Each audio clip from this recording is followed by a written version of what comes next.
उनमें बड़े थे बड़ा गुरु कौन?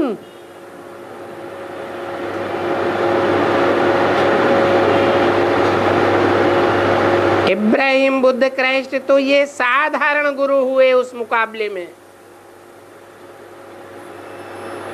क्योंकि इब्राहिम, बुद्ध, क्राइस्ट तो फिर भी ब्रह्मा की ही गोद में खेलते हैं।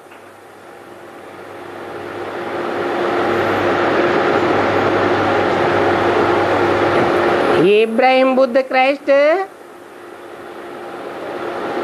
जिस देहधारी का नाम दिया जाता है, वो देहधारी आधार मूर्त आत्माएं तो ब्राह्मणों की दुनिया में इकट्ठी हो जाती हैं।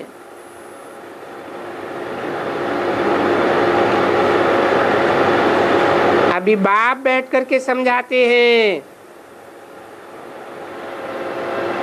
कि राइट बात क्या है, सत्य क्या है और झूठ क्या है। गाते भी हैं राम नाम सत्य है, अंत में जाकर के प्रत्यक्षता होती है।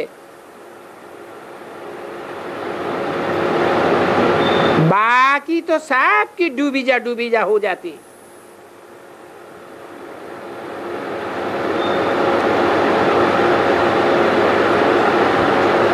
झंडारोहण करते हैं,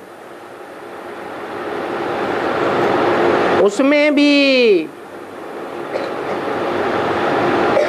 ऊपर के लाल कपड़े में दिखाते हैं सत्यमेव जयते।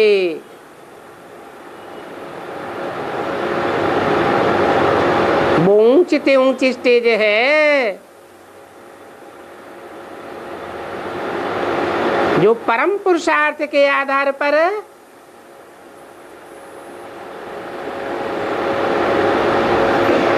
साकारी सो निराकारी बन जाता है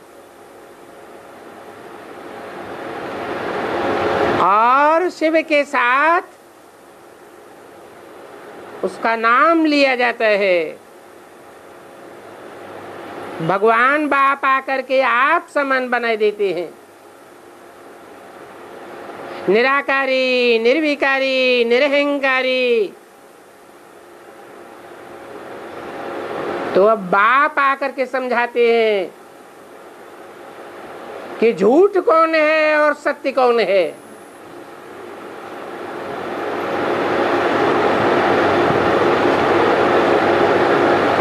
बाप आकर बोलता है ना, मैं सभी वेदों का सार सुनाता हूं।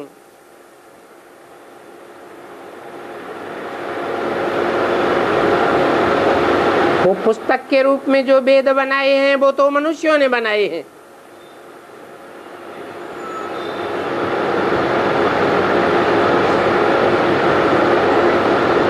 वो तो भक्ति मार्ग की यादगार मात्र हैं।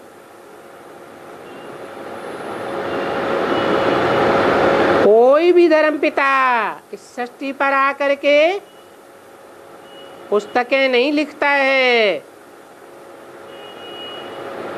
वो तो रूबरू बोलते हैं।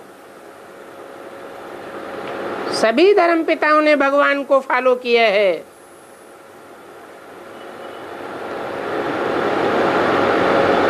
भगवान भी अपने बच्चों के सामने रूबरू बोलता है।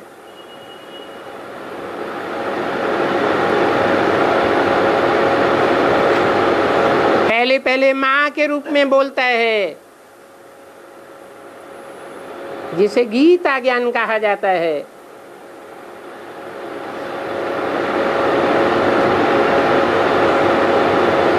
परंतु आज की भी दुनिया में कोई वेद नहीं पढ़ता, क्योंकि वेदों को कोई समझता ही नहीं है। वेदों की भाषा किसी के समझ में नहीं आ सकती। जैसे भगवान बाप आकर के ब्रह्मा के मुख से वेदवाणी उच्चारण करते हैं, तो वो मुरली की असली भाषा यथार्थ अर्थ किसी को समझ में ही नहीं आता है। इसलिए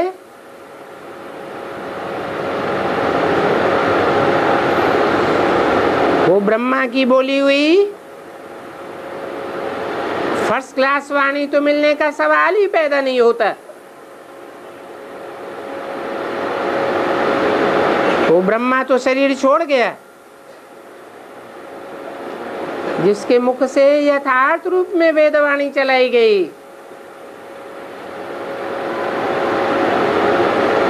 परंतु सेकंड क्लास वाणी भी नहीं मिलती,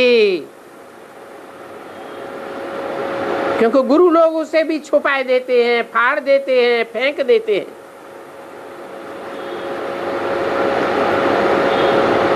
और अगर मिल भी जाए तो बूढ़े तन की, बूढ़े मुख से निकली हुई वाणी, पोपली आवाज की वाणी कोई को समझ में ही नहीं आती है।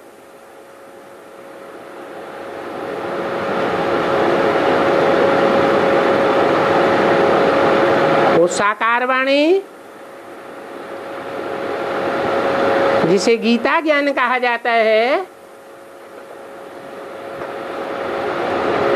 गीता अमृत नहीं कहा जाता।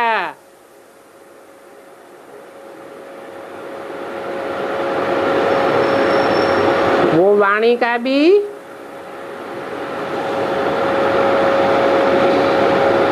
ब्रह्मा के द्वारा जो स्पष्टीकरण होता है,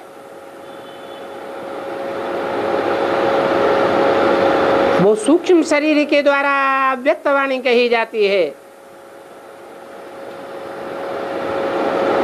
परंतु वो अव्यक्त वाणी इतनी धीमी आवाज में, धीमी गति से चलती है कि 1 या 2 घंटे की वाणी सारी रात चलाई जाए, कॉन्सेंट्रेटेड होकर के कोई सुने तो भी नहीं सुन सकता।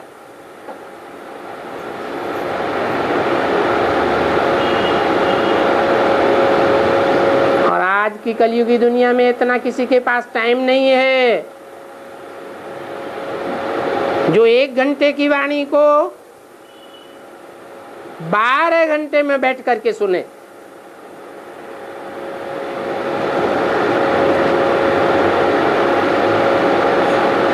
तो वो वेदवाणी में सार क्या है? वो ब्रह्मा की आत्मा भी क्लियर नहीं कर पाती। आखिरी परमपिता परमात्मा शिव को आना पड़ता है ये बताने के लिए कि सच्चाई क्या है और झूठ क्या है। ये बात बाप आकर के समझाते हैं।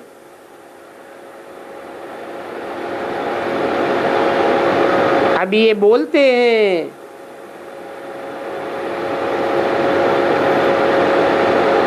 ये तो श्रीमद् भगवत गीता को बहुत मानने वाला था,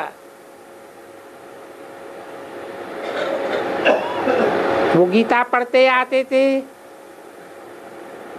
वो तो पढ़ते ही थे और सुनाते भी थे, परंतु वो गीता अभी नहीं सुनाते हैं। अभी बाप ने आकर के समझाया है, बच्चे ज्ञान सागर पतित पावन कृष्ण को तुम लोग कह देते, लेकिन वास्तव में तुम कह नहीं सकते।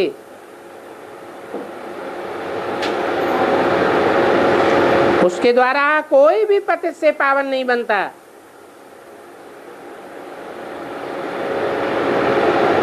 वो ज्ञान का सागर नहीं कहा जा सकता।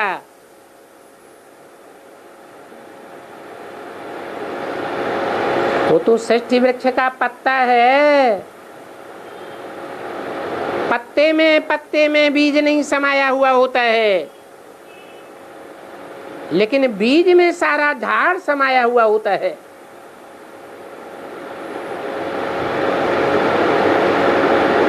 हाँ, ये कहेंगे कृष्ण तो पावन दुनिया का मालिक है, स्वर्ग का मालिक है, सतयुग का मालिक है, विश्व का बादशाह नहीं है। हाँ, भारत में